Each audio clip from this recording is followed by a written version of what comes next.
Japan just admitted that they are in an economic recession that we haven't seen since early 2000s with Greece. But what does this all mean for the United States and the global economy? Very few people are talking about the layover effects that could potentially be linked to the United States and potentially those tragic Donald Trump tariffs. But first, let's dive in to the United States and how Japan, now in a recession, could be very, very dangerous here in the near future. So, the Japanese president came out and said that they are in a worse economic state than Greece. Now, I'm half Greek, so this is a near and dear cut to my heart. But either way, he's saying that the debt surpassed 2.5 times its GDP, and the economic slowdown and rising borrowing costs are evident by increased the 40-year Japanese bond yields, which have fueled recession fears. And this occurs amidst the Moody's downgrade of the U.S. and Japan's significant role as the U.S. creditor with holdings of $1.13 trillion. Now, I mentioned it before. Why is the connection between the Japanese and the United States valuable or vital? Well, that's because Japan is the largest economic holder of US debt.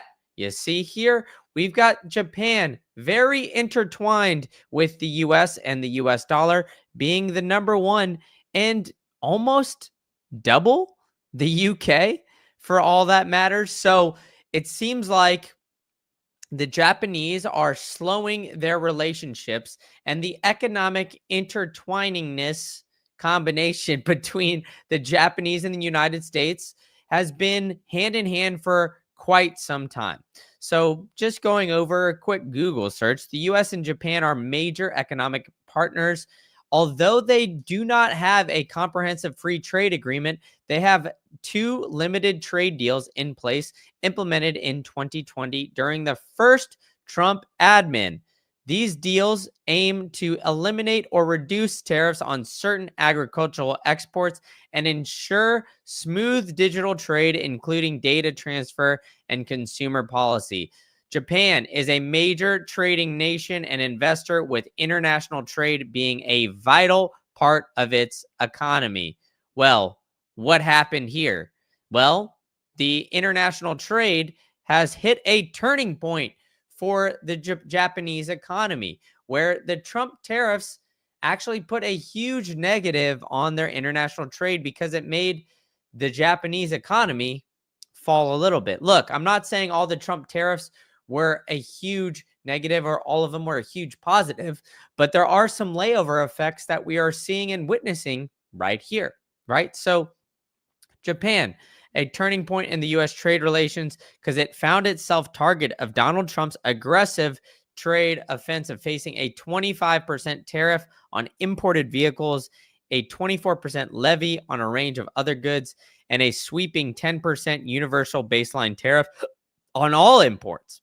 In a notable shift of tone, however, Trump simultaneously declared a 90-day moratorium on new tariffs for around 70 countries, signaling the start of a high-stake period of tariff negotiations. Okay, so let's go back to the problem at hand here. We've got the Japanese economy shrinking and its debt mountain rising. The prime minister has issued a harsh warning. Our country's fiscal situation is undoubtedly extremely poor, worse than Greece's. So, as we stated earlier, Japan's outstanding debt is more than the size of the GDP, which is about 2.5 times. Now, that is astronomical. Now, it's fallen a little bit since then with their higher policy rates. Japan, whose policy rate just stands at 0.5% and debt to GDP exceeds 250%. So the market dynamics are distorting traditional notions of risk and return. So that's what we're seeing out of Japan right now.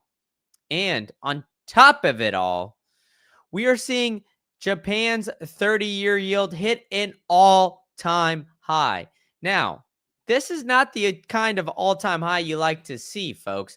This is not the Japanese all of a sudden, getting a big return on their investments.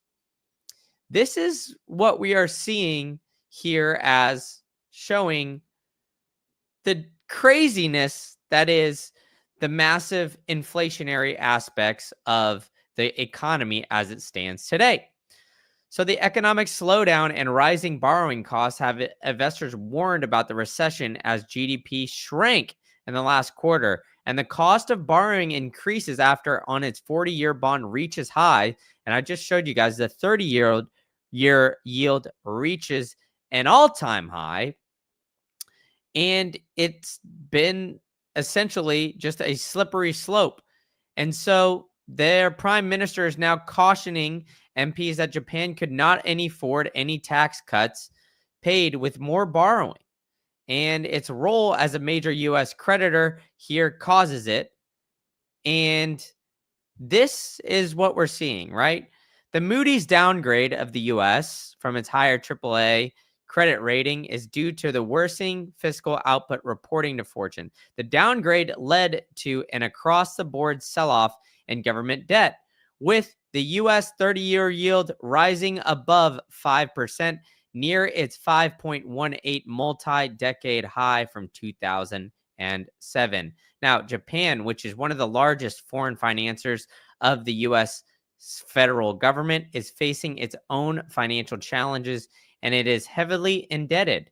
According to Fortune, as per U.S. data, Japanese holdings increased to $1.1 trillion in March, which is about a quarter of its GDP, right? So its economy is continuing to shrink, and the debt that we're seeing is continuing to rise, right? So the combination of these two things lead for very, very shaky circumstances for the Japanese. And on top of it, its connection to the United States cannot be understated, because this connection now leads people to believe, okay, well, there's a connection here between the U.S. The U.S. has the global reserve currency. So if Japan weakens, essentially the U.S. dollar is held up by other people paying off the U.S.'s debt, or at least propping it up enough for the U.S. to remain strong in a sense.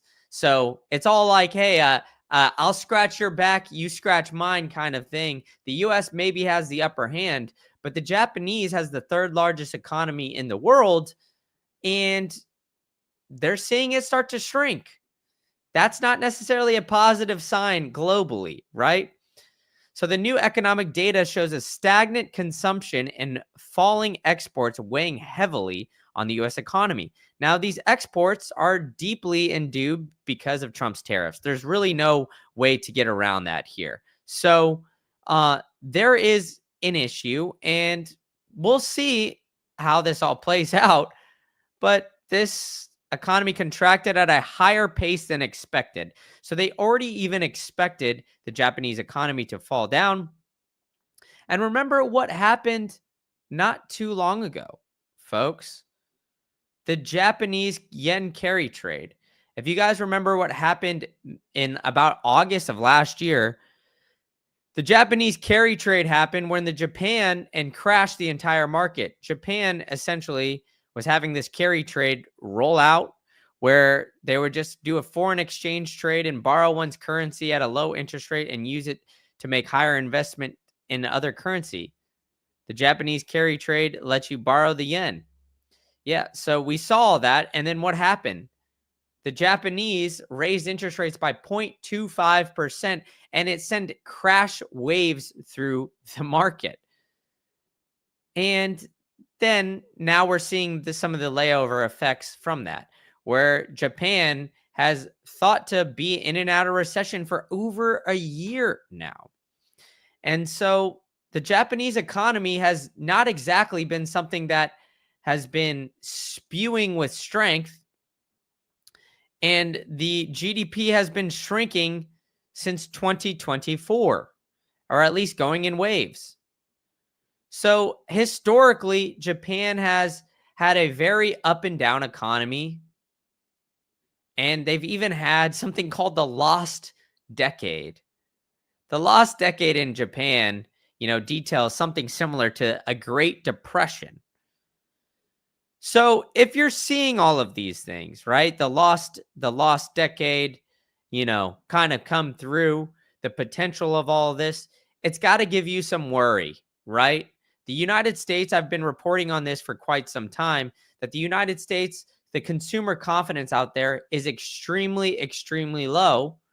In fact, the lowest level since we've seen till COVID. And it's not just the US. The Eurozone consumer confidence rises to negative 15.2 in May. So it rose by 1.4 points, but it's still in the negatives where it's continuing to fall below. So that sentiment and the outlook that the European nations have just globally is very, very in the dumps, to say the very least. And on top of that, right, the strength of the dollar has been in question for this entire time, right? And now we're looking at the US dollar index, the Dixie. I love to show you guys this every single live stream. That's still going down. Granted, we are above that 100 mark, but we're not far above that 100 mark. So, with that, right, we're seeing things start to fall and fall pretty dramatically. So I think that we should be paying close attention on how the dollar is reacting, especially with the Japanese economy falling. And then we could look at how the Fed is going to react to all of that. The Fed initially has been essentially holding very strong, saying, hey, 5.3% chance of cutting, because trust me, bro, the economy is about as good as it's going to get. We don't have to worry too much about it. Look, and Powell and Trump have been at odds, right? Powell has been saying, don't do any of these tariffs. It's going to cause massive layover effects. Trump's been saying, I'm going to do the tariffs, so cut the interest rate so we don't have these massive layover effects. And then Powell has been saying, hey, if we cut interest rates, we're going to still get inflation running extremely hot. I think this all leads to be a very big asset bubble, which we're going to start to see here in the near future.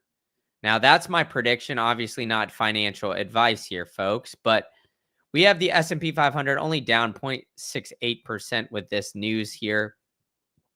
But year to date, we're already up 11%, almost 12%. And I don't know if you guys remember, it was just pre-COVID time. So, we were looking at 8 to 12% returns being the average, being the norm during the pre-COVID days in that decade between 2010 and 2020, where, to be honest, the economy was pretty good. We had a lot of low interest rate environments, but seemed like everything was humming along. Now we are seeing potentially the need for money printing in order to prop up all of this. And so quantitative easing could come very soon.